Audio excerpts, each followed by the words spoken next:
Hi everyone. Thanks so much for joining. Me and Ella will be leading this session on jealousy and rejection, those really sticky, messy feelings, but we will be working with you on how to look at them as productive, as kind of signposts for insights and agency. So we're going to introduce ourselves. And yeah, Ella, shall we go through our manifesto? Let me try and bring it on my phone so I don't switch screens. Oh, yes. Okay.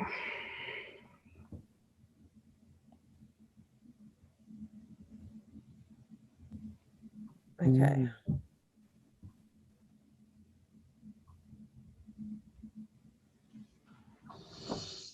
Cool.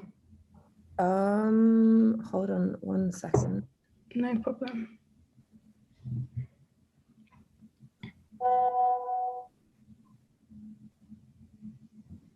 Okay. We're going to read out our manifesto. Black Fly is a collective that centralizes the thoughts and feelings of marginalized Black and brown people in their sexual health. Black Fly seeks to include and honor intergenerational experience. Black Fly recognizes the colonial treatment of Black and brown bodies and how it manifests itself in our sexual health. Black Fly knows that our journeys with sexual health is neither linear nor ends. Black Fly uses our relationships with each other as inspiration. Black Fly embraces the contradictory, amorphous, and expansive nature of desire. Black Fly believes in messily and vigorously imagined futures. Black Fly is motivated by the collective unpacking of binaries.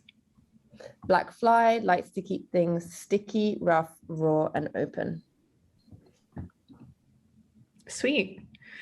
So yeah, let's go through this group contract, which is just an overview of how we're going to use the space. So we're just going to run through these points. So there's a point about confidentiality. So this space is for us and by us. So let's respect everyone's life experience.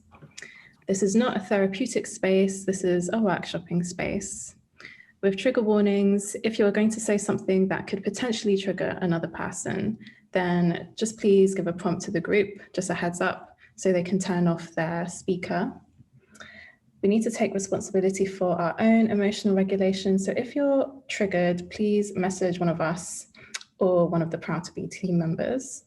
And try not to look at your phone while people are talking, and do not record or take photos. And again, as Max introduced earlier, if you don't want to be visible, please feel free to turn off your video. And if you want us to edit anything out, just give us a prompt. Stella, do you want to go through this slide? Yeah. So before we start, do you have a pen and paper so that you can take notes on anything that we say that might be useful to you? Sometimes it's also useful to doodle as well. I find that really useful, like to concentrate. I'm here at any time. So like we kind of want to make this like a conversation as well. So we're not just like talking at you. Use the chat for sure. And don't do either of those things. Your presence is enough. There's no pressure to participate in any of these activities. So, yep, fidget toy, scribble, draw, doodle. This workshop aims to encourage utilizing grounding techniques. So make sure you're breathing, look out the window.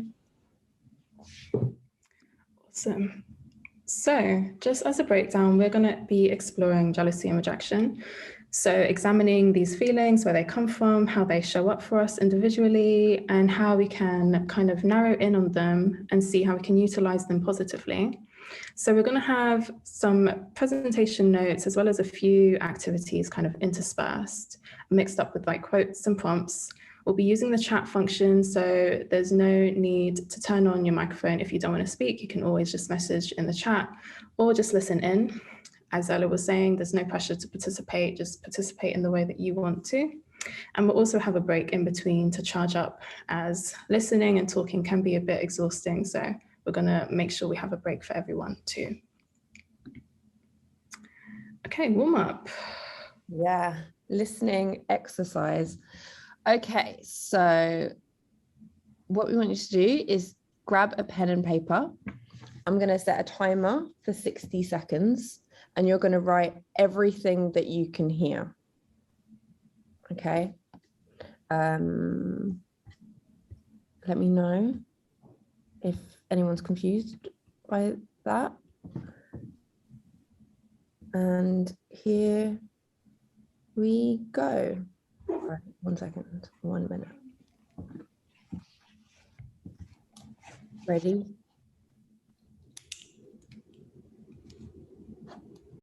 Time is up. Does anyone want to unmute and tell me what they heard? I'm in a very, very quiet place, I've realized. That alarm really startles me. So I could hear my hand on paper, the aircon, and like the building creaking a little bit, but really not very much at all. So what have we got? So sin, cars passing, paper shuffling, pencil scratching, trees rustling in the wind, cat snoring. Oh, that's a nice noise. Yeah, I wish I could do that. Anyone else? What could you hear, Mon? I'm also like you in a very quiet place. So I can hear the train line. I'm not too far from like a train track and like some kind of fuzzy electricity noise. I don't really know what it's coming from. It sounds like aircon, but it isn't aircon. And then some people walking down the hall and then just my breath as well. Mm.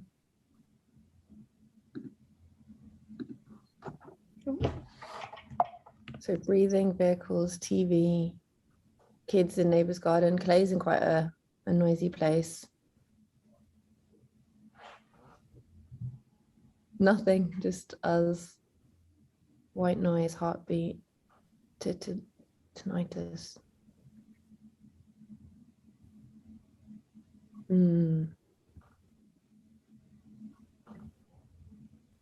Cool. Shall we move on? Yeah. Yeah. That was just an activity to kind of ground us a little bit in where we are, what our surroundings are like. Let's skip this one actually. Let's go straight into what is jealousy. So Ella and I made some notes, just doing some research on what jealousy actually is, because it can get confused with envy. At least I confuse it with envy quite a bit. So we wanted to kind of define them separately. So jealousy is when you feel bad because of what someone else has done or is doing. Jealousy is slightly different from envy. So envy is wanting something you don't have, whereas jealousy is wanting to keep or make sure you have something that's already yours. I really like this meme or account. I don't know if you know it, Bunny Michael. So they're asking, why is it so easy for me to be jealous of other people? And the higher self that they kind of impersonate says, because the ego manipulates every situation into putting you down compared to other people, rejection, or putting other people down compared to you, boost. True confidence comes from dismantling that system to see you're not in competition. So I guess, yeah, jealousy and envy is about comparison at the root. And as I guess like a thought process which tries to position you amongst everyone else. And I guess because of the kind of culture we're in, which is kind of predicated on advancing yourself and production, I mean, we can't blame ourselves for having these sorts of feelings. Like they just come with existing, but it doesn't mean that we can't work through them effectively. Examples of jealousy. So anger towards a person or a situation that is interfering with something you care about. Difficulty feeling happy for a co-worker when they receive something that you wanted. Resentment of a friend or partner when they can't spend time with you. Are there any others? Write them in the chat box. What can jealousy tell us? That's a kind of question, because I feel like jealousy is a universal feeling, like we all feel it. It's a really ugly feeling, and it can be really, really challenging and difficult to go through because no one likes to talk about it. It feels like It's very shameful as well, because you're kind of like pointing to a lack that you perceive in yourself, which is not the funnest to reveal to other people unless it's quite a safe space. Yeah, so if people feel, you know, able to share anything that they've been feeling jealous of recently, and I invite you to now. I'm trying to think about the last time I was feeling jealous. It occurs a lot in terms of like partnerships with like love lives as well, I think, as well. Like other people, I think I've been jealous maybe about other people having more sex than I've been having. Which is a big one. Sympathize with that one, Ella, for sure. Yeah, and it's always just usually made up because you're never entirely sure. Exactly. Diana, yes, please do. I don't know if I can speak out loud or not, but I think it's very important to understand that I think that there's also a class issue about it when it comes down to jealousy. Is that I think that a lot of jealousy isn't based on, you know, outside. I think it's based on our upbringings when it comes down to it. So we get jealous of other people because, you know, I think jealousy is so complex, hence we've mistaken it from ego because we're not taught what ego or jealousy or envy is. So I think that's a class structure when it comes down to it. I think that jealousy, the difference between jealousy and envy is that it's also an ego base. And I think everyone should read the book Ego is the Enemy. Sorry. Writing that down. Ego is the enemy. Thanks so much for that insight. I think you make a really important point about class and about societal structures that are predicated on lack and what you can attain, and that is attached to how you are valued as a person, as a human, and that can be very stressful on an individual, especially when validation in the outside world is largely based on the amount you earn or the amount you have access to. And when you don't have that, or when that changes and shifts, so is how you're perceived and how you're able to navigate in culture. So yeah, it's really important to perceive that and how that kind of intersects with different positions as well. Upbringing, background, how you look, how you present yourself, all of those kind of things. Maya here. I just wanted to add that I have a twin, so we grew up very sort of very close, but very much like that. Well, I certainly felt like there was only one space, and that we were both kind of taking up one space. So it was almost like a race to kind of see who won at life, really, or to. Do you know what I mean? And I think that created a lot of jealousy, because if it was like, if we felt one of us was succeeding where the other one wasn't, it was like, well, I can't succeed because there's not two, you know, there's like, it's limited. So do you know what I mean? So I think that's where most of my jealousy manifested itself. So yeah, I mean, that makes a lot of sense as well, because in combination with those other points made, like it's presented to us that there's only a very small amount of success or fulfillment that is able to be distributed to people. Like it's not really communicated that, you know, abundance or happiness or success, however you want to define that, if you want to define that, is accessible for everyone, and that there isn't this sort of hold on what is achievable for people. And that can come up in like familial relationships, like you were saying, Maya, or like in other positions, like even in a job or amongst friendship groups and stuff like that. We've got some really good ones in the chat here. Jealous of someone getting lots of attention, jealousy that people have families close by, Yeah, lots of them. I also feel like it's tricky when you are like, it can be like something that you can be inspired by as well, because I think that's the difference between jealousy and envy. Envy can be like, oh, it can be an indication of something that you want and can attain as well. Like, I want to take up space in this way that I see this person doing, or I want to have like nice surroundings like this person. Like, it can be an indication of like what you're wanting in your life. Is sort of like a healthy reframe. It's difficult to do that though sometimes. And feel jealous of people who have a shared experience, like another trans woman who I perceive to be happier or further along. Yeah, that notion of like competition and yeah. Cool. Is that all from the chat? Yep, for now. Cool. So yeah, just an indication that there's no shame in feeling the emotion, and also that it's perhaps healthy to really feel it and not to avoid it, and maybe not to cover it with other emotions, just to be really real with yourself, if you can, about the fact that you're feeling these emotions, that they're shared universally, even though no one wants to talk about it, and that they can indicate, like Ella was saying, some of your desires, and can create space for you to look at your desires in a healthy way and sort of figure out healthy navigation routes towards what you want to achieve. So Ella, do you want to go through this one? Jealousy, obviously, like we've been saying, can be a challenging emotion to manage, but there are healthy ways to overcome it.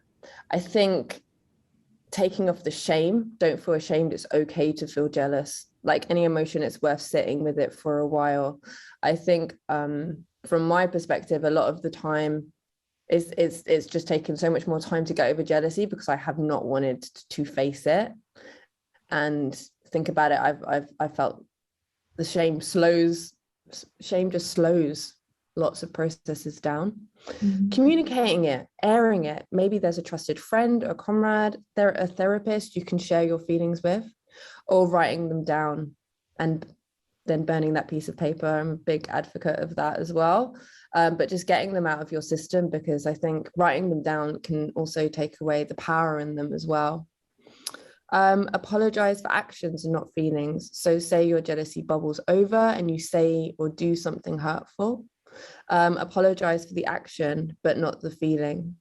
Your feelings are valid and worth respect and discussion. Yeah, all of our feelings are valid. It's completely okay to feel feelings of jealousy. And we're all human, so that can also turn into maybe an action that is like spiteful, and then yeah, as long as we apologize for that, it's okay. Is there anything you want to add to that, Monique? Yeah, I think that last point is important for those reasons that you said, like, you know, any feeling or emotion that we have that feels uncomfortable and painful can bubble up in actions that we don't fully foresee or want to happen, and they may kind of affect people you love in ways that you didn't intend, but that doesn't mean that the feeling that you have doesn't deserve space for attention. So just creating space to really kind of be gentle with yourself in those moments when you do act out or when you do something that kind of hurts someone else, that it's okay as long as you take responsibility for that, but also don't diminish the fact that you do have these feelings that do deserve the time and space to work through them. But yeah, I think that's what you said, Heather, really, just in different words. Yeah.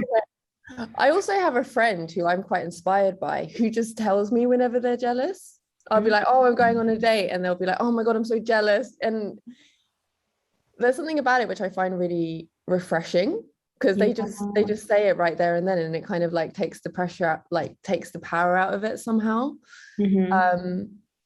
Obviously that doesn't work for everyone, but that's something I've been like, oh, maybe I'll borrow that moving forward. I'll just, if it comes up, maybe I'll just say it and communicate it. Yeah. Yeah.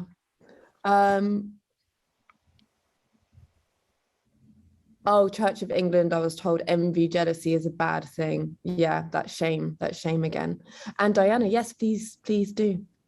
Hi, I hope I'm not interrupting quite a lot, but I think a lot of what you are saying is so strong. There's also another point that I think that is also worth reminding that a lot of people sort of brush over, but I think it's also based on cultures. Like you go to certain countries and cultures, like Buddhism is a really strong idea based on feelings and emotions. And you look at so many countries and so many cultures, and they look at jealousy and envy in such different ways. And what I find fascinating is that when you live in a society that doesn't think about emotions as much as it should do, then I think that then talking about it can also be quite tricky when you need direction. So it's hard to get directions. Hence, I think that it can also feel quite lonely and quite envious and quite jealousy. So when we were children, we were quite envious or quite jealous of our neighbours having a better TV or having a better thing. So I think that it can also have some form of trauma within it when it comes down to jealousy, because until we change our society's perception of what envy and what our desires are, then we can really challenge of what our jealousy is. Like, is jealousy another word of toxicity, or is it just a human element to it? I think that we also can't look at it as one-dimensional anymore. Thank you. Thanks so much for that. Yeah, thank you. Yeah, there's a lot of points that you mentioned that make a lot of sense, especially your point around trauma, because yeah, there definitely can be trauma attached to feelings of jealousy and envy, and the kind of speed at which you're expected to overcome those feelings or ignore them, often for the benefit of people around you as well as yourself. So it's really great that you platformed that perspective. And please feel free to speak as much as you want. There's no limit. We've got some other things in the chat here. I definitely find expressing my jealousy difficult as it highlights what I feel I lack, my insecurities. I mean, that's exactly what it tells us, doesn't it? It's literally saying there's something wrong with you, and we do it to ourselves. It's really horrible. I went to music college with someone who is a friend. She got a lot of attention, encouragement. It wasn't that I didn't want her to receive those things, I just wanted it for myself. The feelings were quite overwhelming though, which makes me think that I was in fact jealous of her. Till unsure though. Yeah, that's resonating with me. Thank you for sharing. Okay, so we have another activity.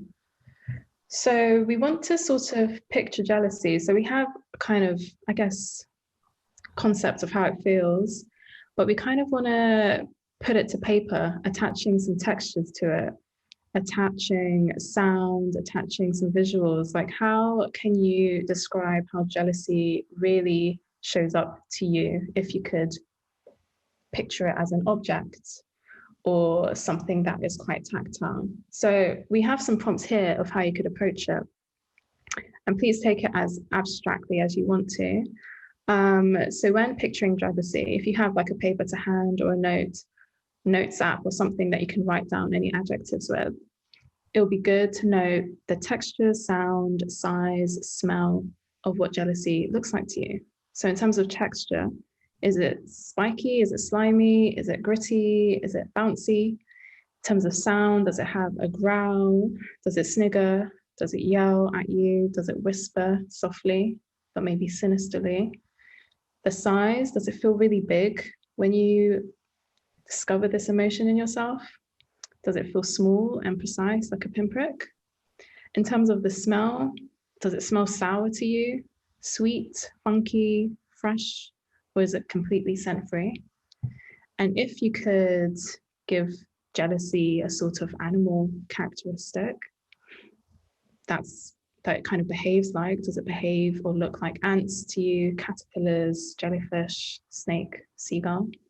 So yeah, if you have anything to hand to kind of note down or doodle or scribble what jealousy looks like to you using these kind of prompts, I think we can give maybe 3 minutes for this activity. Yeah, 3 Yeah. to 4 minutes. Are you cool to do a timer? Yep. Yeah. Clay, please go ahead as well. We've got Clay who wants to say. Oh no, it was for the last activity. I'm sorry. Yeah, that's fine. That's fine. We can. I was just gonna say that. So I have one sibling. I have a younger brother, and the way that I was treated when I was young compared to the way that I saw my brother being treated made me quite jealous. Because I was kind of the trial run, and then my parents treat my brother really different and let him get away with a lot of things.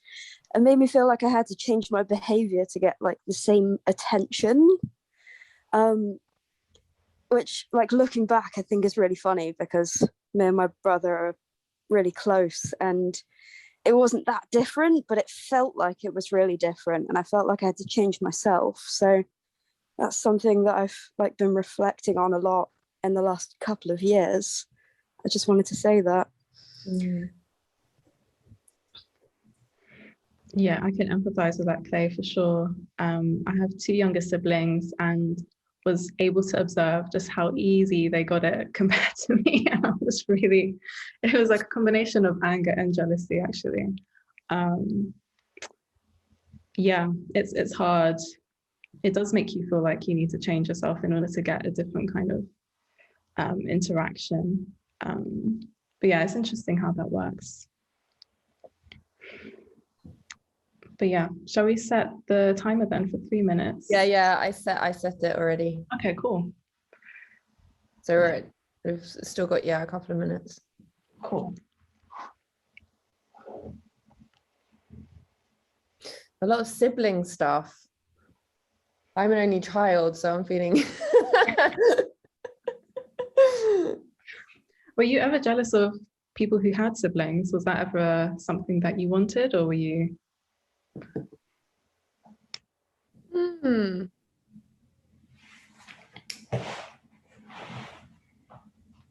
Yeah, I think so. I think for a bit I was like asking for a sibling, actually.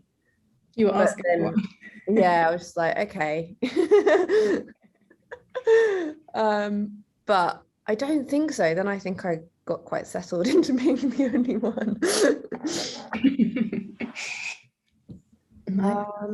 Okay, that's the end of the time. I'll show my little Nice. my little jealous guy. I was reflecting on that and thinking quite a lot about, it's all about the eyes for me. I feel like it's just like watching something and being like, ah. And I'm thinking a lot about the crow. Or sort of like quite a black omen. Diana, please. Yep. And if anyone wants to share like any reflections from that exercise.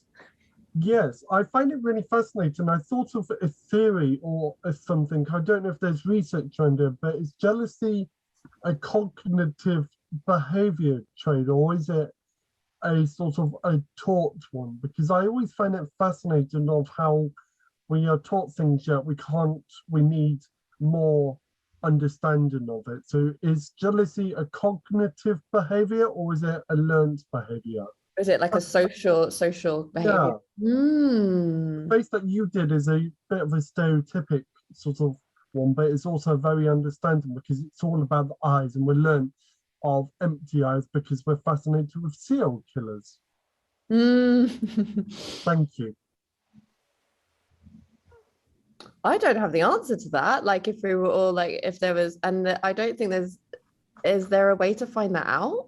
I don't know. I'm gonna, maybe that's something we can follow up, Monique, afterwards. Yeah, I think so. Maybe like, it's we need a sort of like Truman experiment to try and figure out like if it's something that's innate to being human, or if it's something that we're taught. I think it's something we are encouraged to feel. Wow. I think it's quite an insidious one though, because, you know, with social media and having all of this access to everyone's personal lives and their, you know, the material nature as well of everyone's lives, their clothes, their houses, the blah, blah, blah. We have so many more triggers for jealousy than we ever had before. And yet a lack of resource about how to manage it. So,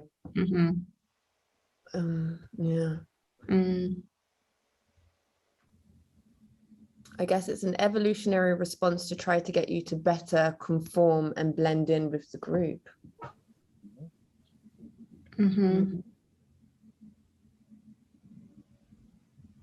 That makes a lot of sense.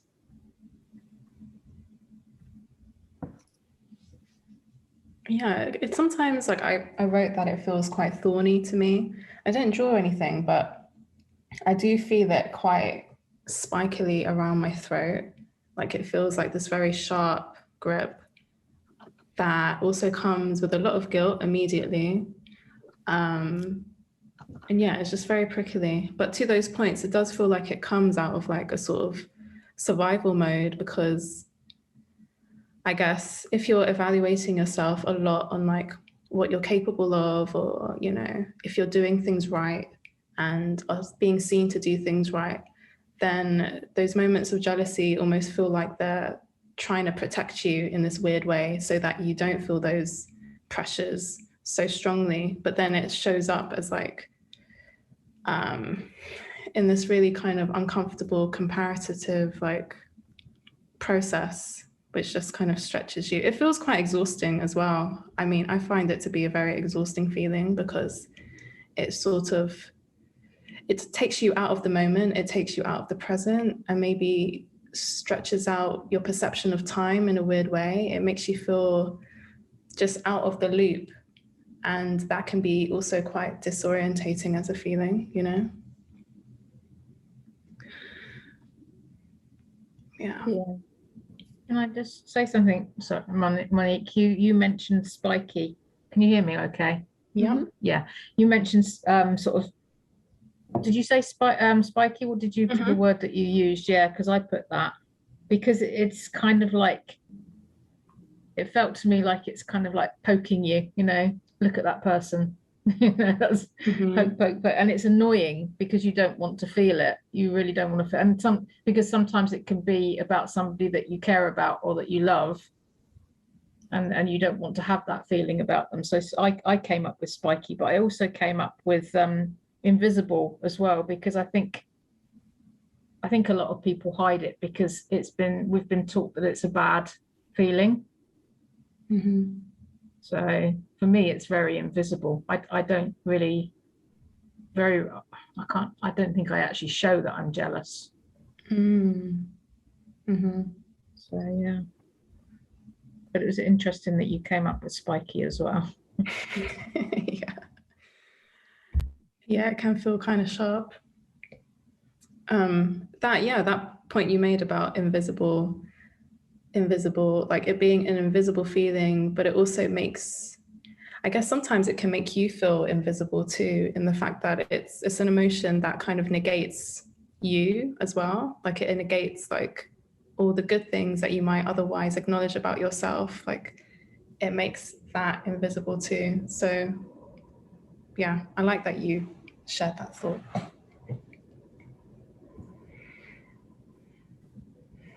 Any other points? Sorry, I find jealousy blends with helplessness, hopelessness, and anxiety as a sort of a vast stretch of quicksand. Wow. I'm walking along and suddenly, I'm up to my neck in this overwhelming pressure I can't get out of. I was also thinking it's endless. It can feel absolutely like bottomless. Like once you're in that place, you are just like, everything can just fuel it as well. Yeah, that's great. Well, it's not great, but heavy, big, stomping, growling, overbearing. Nice. Yeah. Thanks everyone for sharing that, for being so open about how it shows up for you. Spiky, pointy, annoying, very annoying. Yeah, one of the most annoying feelings for sure, I think. But yeah, we just want to check in with everyone. How's everyone feeling? I think we want to take this time to do a 5-minute break. So you can turn off your cameras if they're not off already and do whatever you need to do to refresh yourself.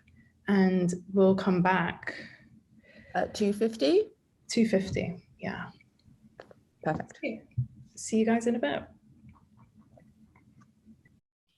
Next up, rejection. Let's go for it.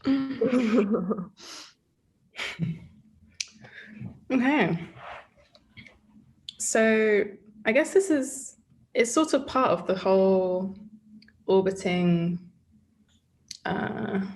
Milky Way of feelings. I think rejection is like connected to jealousy in some ways. So we just want to go through some definitions of it and how it shows up. So big or small, rejection affects us all.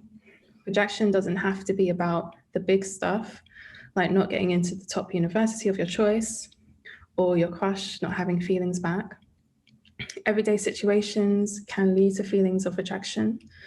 Like if your joke didn't get a laugh, if the person you really like talks to everyone but you, if you wasn't praised for a project that took a lot of work, being told you're too much or too enough. And just as a heads up, we're using terms like big and small, but these are all relative and, you know, show up differently. So what I might consider as big to me might not be for you and vice versa. They're just indicators of just all the ways that rejection can show up in our lives.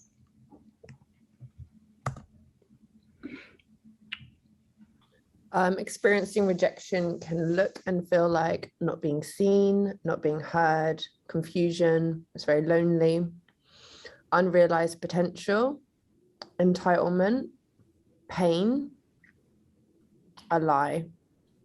I also feel like in terms of like what someone mentioned, I think it was Diana earlier, rejection can be quite a triggering emotion as well if you've had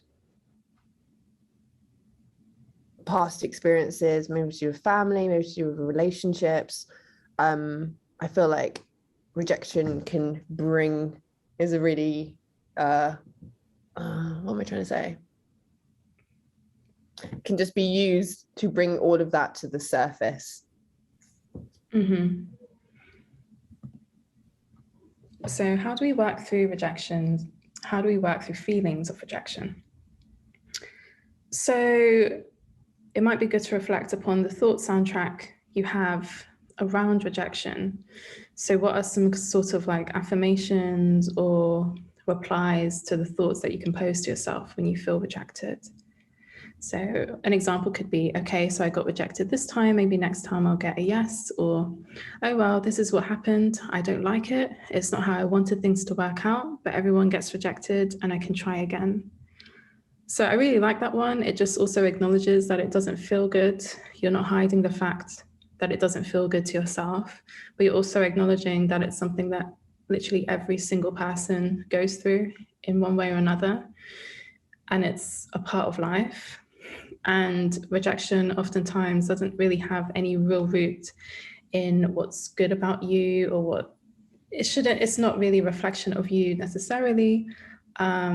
It just pops up in these different ways.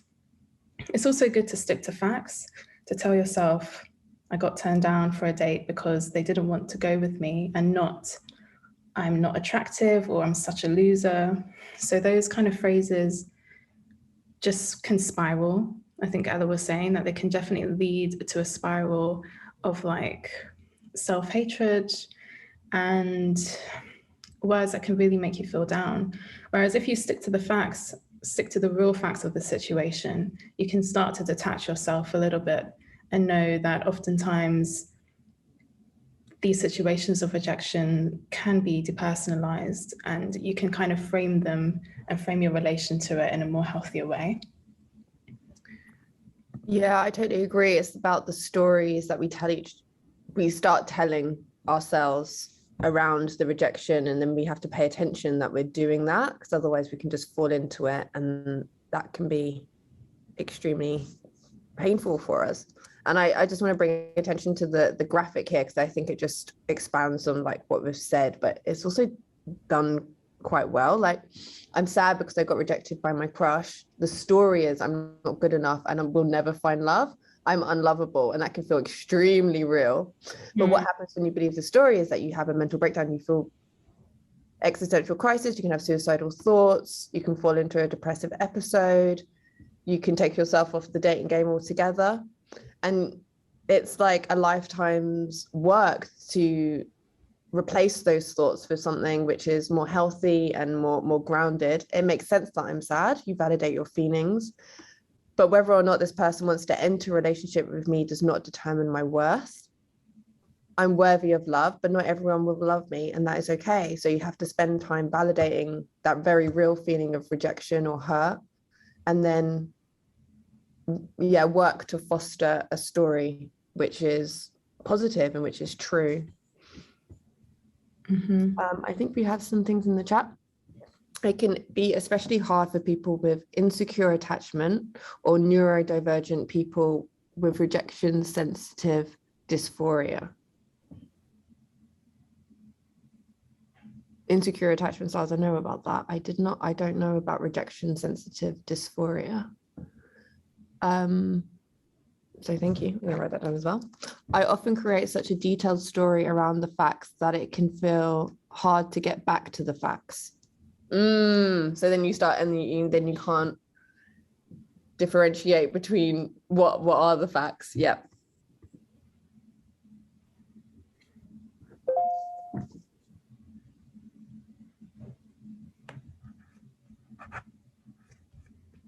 Sometimes I guess to get to the facts, you just need a break. Sometimes when you're in that spiral of thinking and ruminating on a situation, it does sort of distort your perception of the situation. But like if you can, or at least I found with myself, if I can do something that I really enjoy, something really simple, just like watching a film that I know is just going to lift my spirits, or like listening to an album, and then like naturally returning to those thoughts provides like a bit more space to like see the facts clearer, and I'm a bit out of the kind of spiral of thoughts that would have kind of consumed me before that. Also having positive reflections or mirrorings back. So friends that love you, friends that are going to tell you that you're hot and sexy and perfect the way that you are. I don't know, things, accessing joy and things that you like and that fuel your sense of self as well. Clothing as well. Can be really good. Buy yourself something nice. Were you gonna... Oh, sorry, Monique. Oh, no, I was just gonna invite you to speak. Oh, okay, thank you. Something, this is really, really useful for me, and I don't think I'm not great at the moment at really kind of acknowledging the emotions when they happen, but something that does definitely help me, and something that it's quite new to me.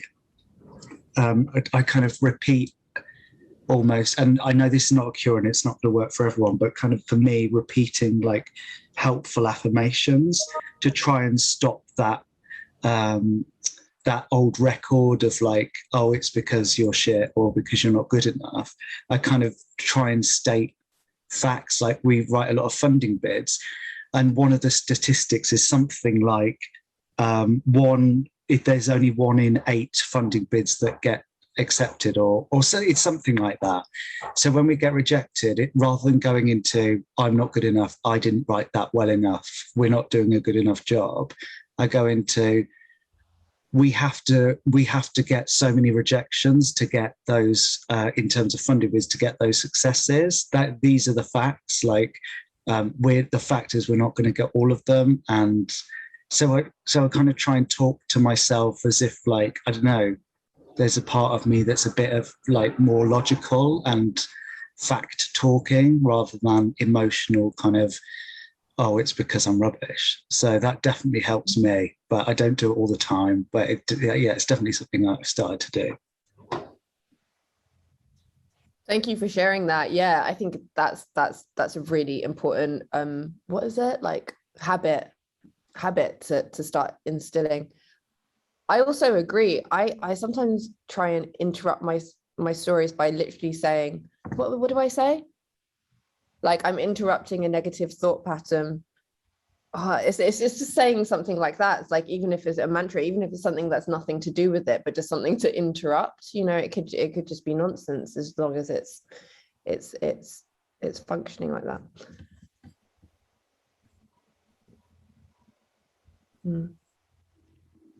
Nice. Should we move on? Yes. Yeah. And we also want to say to give yourself credit for trying.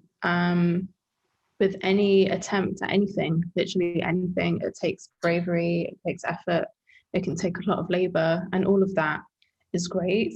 And all of that should be acknowledged and celebrated, regardless of the outcome, regardless of any sort of rewards that you kind of foresee yourself getting and maybe not getting. Like, the effort is definitely something that you should embrace and celebrate for yourself, and that you can remind yourself that you can handle rejection, that it is a fleeting feeling, that it will happen, and that it will happen multiple times at various points with various different situations. And you've already come through the other side of rejection. You've already survived what can be really hard and difficult, and you'll be able to do so in a healthy way. I think I touched on this before, but sometimes our inner children pipe up when we are feeling jealous or rejected. They're usually the ones, like Max was saying, that are talking in the background.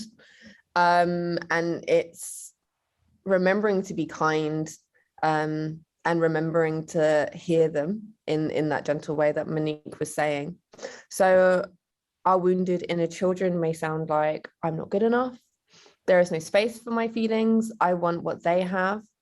I need them to love me in order to love myself. I'm not deserving of good things. Their success threatens mine. My value is based on my output. It's dangerous for me to show up authentically. I need to be perfect. It's okay to sacrifice myself for the sake of my relationships. And I think I guess it's like our responsibility as individuals to meet those feelings with kindness if we can, and to hear our inner children like scream and be like, yeah, I'm listening. Yeah, it's really rubbish. It's really crappy. I actually try to sometimes visualize myself as a little kid, and think about what I would literally say to a child, because you wouldn't be mean if a little kid you was crying. So I find that useful sometimes. Mm-hmm. And I guess there's also that nature nurture question that we had with jealousy that could be applied here. Like, is it that we naturally feel rejected when we are not rewarded with what we wanted, or we don't get the thing that we wanted? Or is it a framework, an interaction that is framed by our society to kind of keep us producing, keeping us doing what needs to be done to sort of uphold the structure that we're in? It's also hard to say, but yeah, I really agree with what you were saying, Ella, to like really visualize the child you, to really sort of bring up the sort of sensitive approach that you'd want to approach this feeling. We do have a question. What about rejecting yourself internally because of imposter syndrome?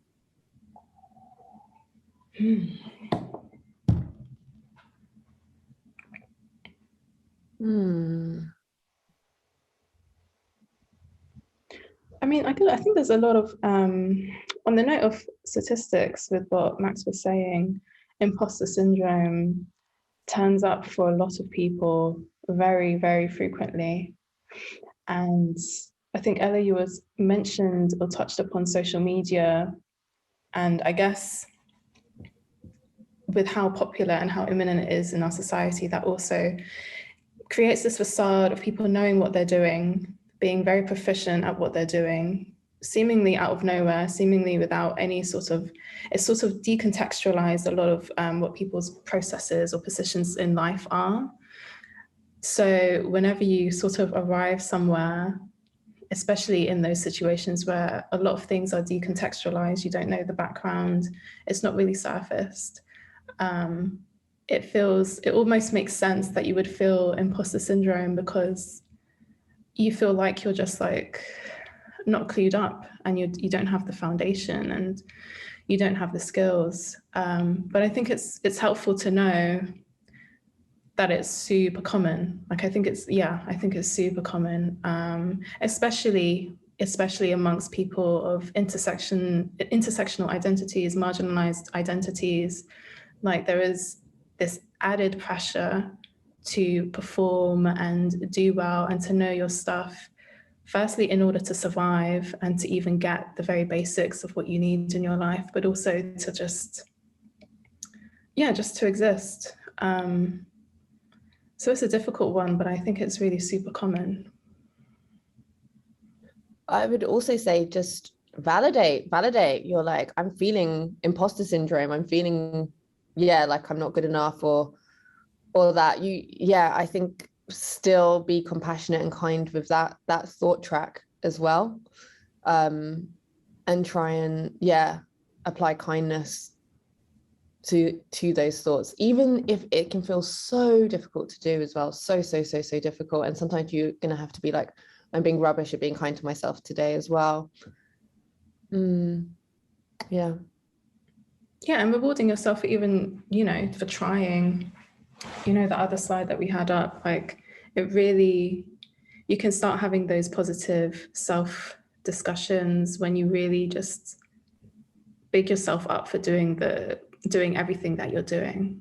Waking up, making breakfast, sitting down, relaxing, like all of those things deserve celebration, because they can be difficult, it does take effort. So those things deserve to be celebrated for sure. Okay. Ella, do you want to go through this activity? Okay, so care and compassion. Think of an animal that you're really fond of. It can also be a non-human living being, like a plant or a mushroom. I can't think of any other ones. Imagine that animal or thing feeling low, feeling jealous of other animals, or even rejected. Now, what are some words of encouragement you would share that are specific to your chosen animal? Something that they can do that no one else can do. And what are some activities that you would encourage or organize for this animal or thing to do for them to feel better? Please, we're going to give you about 5 minutes to have a think and write down some words of encouragement to your chosen thing. Nice. Okay, see you in 5 minutes. Okay, we've come to time.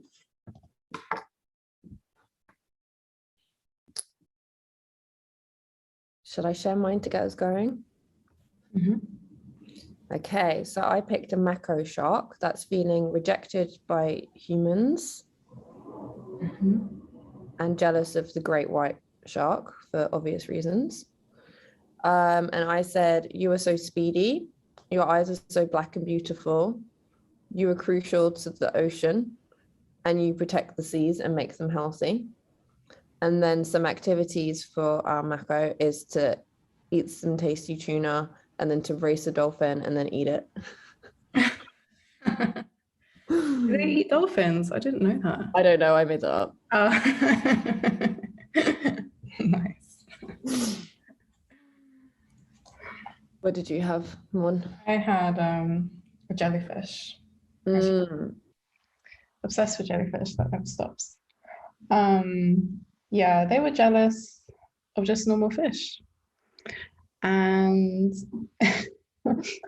the kind of affirmations I get from them was like, I love how squidgy you are. I love how elegant you are. I love how you protect yourself with like the poisonous tentacles that you have. And as a way for you to feel better, let's just get lost in a huge body of water and drift and float together and dance in the sea. Well, that's just pure poetry, isn't it? Jules has a dog feeling rejected by other dogs. I love that you live in the moment, are loyal, loving, and forgiving. To make you feel better, I would organize a really nice walk to a favorite place, give them a treat, yummy snack, or a new toy, and give them lots of cuddles. Nice. Really nice. Mine is a cat. I would tell them how unique they are. This is from Maya, and that no one is just like them. We would sit in front of the fire and nap. That sounds also very perfect.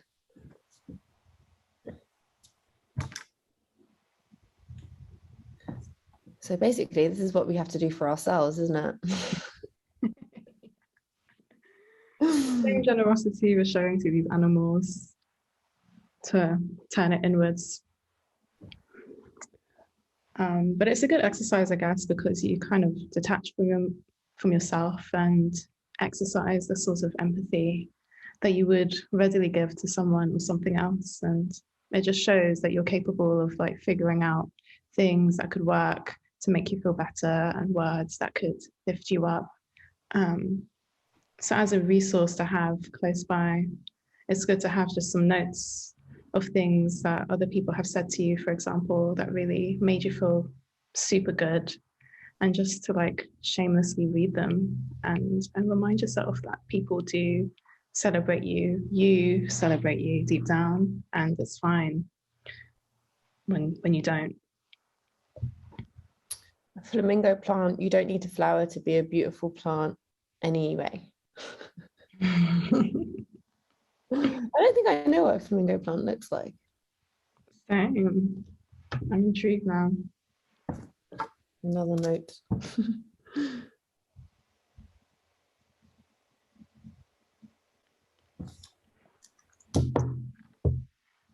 So maybe we can open up to any just general questions or feedback or just points or thoughts that are floating around that you want to speak about.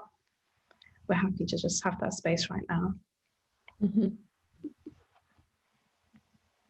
We've got another one. Mine is a unicorn. I would say there is no one like you, and then ask them to imagine that their successes and the things that they have overcome were another unicorn's story. How would it make them feel about the other unicorn? Nice. That's really good. Being So like, I feel like this detachment from self is very good, because I think rejection and jealousy is very much you focused as well. It is quite sort of like you are just totally looked into how you were feeling, and it's really healthy to get out of that. Mm-hmm. Rescue dog being scared of other things other dogs are okay with.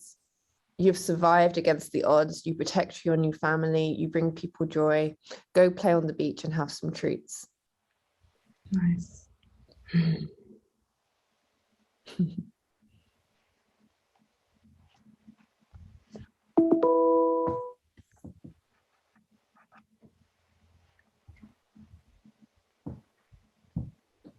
How was it visiting this presentation again, Ella? Because I know we did it for AKT. I think it was like months ago. Yeah, Did it come up anything interesting for you that you maybe like forgot about or overlooked before?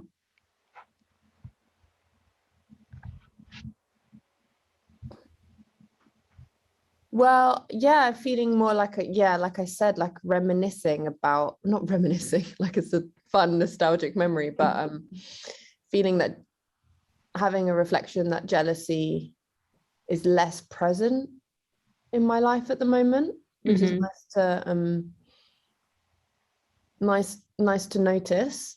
And also reflecting on what a large part it has been as well. I think that, I mean, rejection is hard. I think that one's more, I don't know, common, I guess. Yeah. because there's just so many different ways. I mean, obviously jealousy is quite common as well, but rejection, there's just lots of different ways for it to come in. Yeah. Like jobs, like family, friends, love life. There's many avenues. Mm-hmm. Yeah. What do you think was like the main shift that made you feel that jealousy was less of a thing in your life at the moment? Was there a shift, or do you think it just sort of happened? No, I think I had to very actively look at it. Yeah. I had to really feel it and do a lot of that inner child stuff. Therapy really helps, or gave me the tools to be able to look at it in a safe way. And then I think a lot of work to do with self-love and self-esteem also helped me have a counter story. So that I wasn't just falling into it. I was like, oh no, I recognize you. And yeah, that's really helped. But honestly, not I think I didn't want to look at it for a really long time, and that slowed things down. Yes, Maya, please. Yeah, so I was just this discussion was making me think of a book that I once read, and it was about shame, and it was about how like when you're part of a minority community, or when you've like been made to feel shameful a lot as young children, it's something that you kind of you do everything in your power to avoid that shame in the future. So like you'll change your behaviors, or you'll kind of, and I was thinking about how we might do that with feeling rejected, if we felt rejected as children. And like if you're avoiding owning up to feeling that, then yeah, I wonder if you think that would make it more difficult, like if you need to be kind of almost open to feeling rejected in order to kind of name it when you are feeling that way. Absolutely. I feel like feelings of rejection can be really scary and can put you back into like childhood, like trauma feels, which can feel very frightening to feel as adults as well. I feel like that fear can oh sorry, wait, I had a thought there.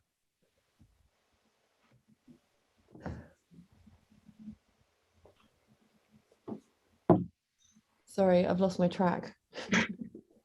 Which can happen, but yeah, I agree. Yeah, I think yes, yeah, that can definitely happen and feel very tricky.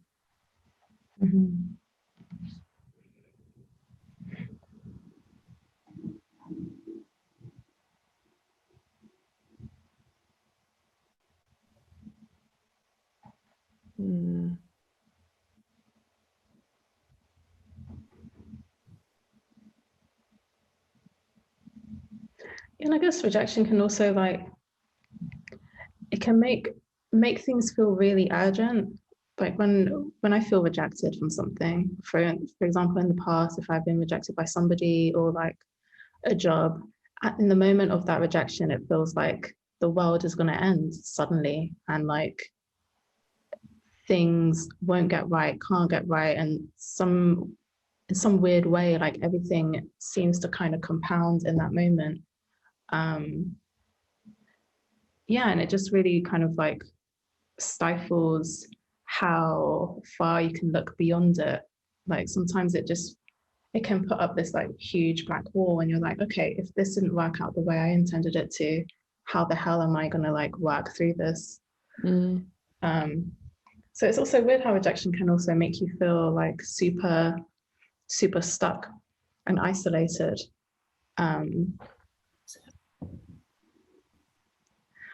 But yeah, recently when I felt rejected, or I've had like things that haven't come my way, I've just had to turn to things that I usually overlook that I'm really grateful for, that I usually just take completely for granted. Just like stability, or, you know, that I'm basically here, I'm able to feed myself, I can take a walk, all of those kind of things. when you kind of have like a magnifying glass on your life a little bit, you will like most definitely find something you could be like, oh my gosh, I'm so happy I have this at least. And then it can almost like shine a light beyond that like huge wall of darkness. And it can give you like, okay, well, I have these things, I'm here. Of course, I can like move through this rejection. Of course, it's not as urgent as I'm making it or people are making it. Like there's more beyond this. Yeah. That was my thought. Yeah, I totally agree with what you said, Monique. But yeah, Maya was talking about not feel like doing anything in your power to like not feel it, and I was thinking about people pleasing and how it can go into that sort of like a lack of boundaries, because you are like I can't feel this emotion because it's too overwhelming or it's too difficult for me to process. And I guess then that can influence your behavior and how you react to other people. But yeah, I guess it's just making it as safe as possible for yourself to be able to process those feelings and navigate through them, so that you know that there are, like you said, like other options. There are that, you know, you have some hope that other things are gonna you will get through it. I hope that was mildly helpful.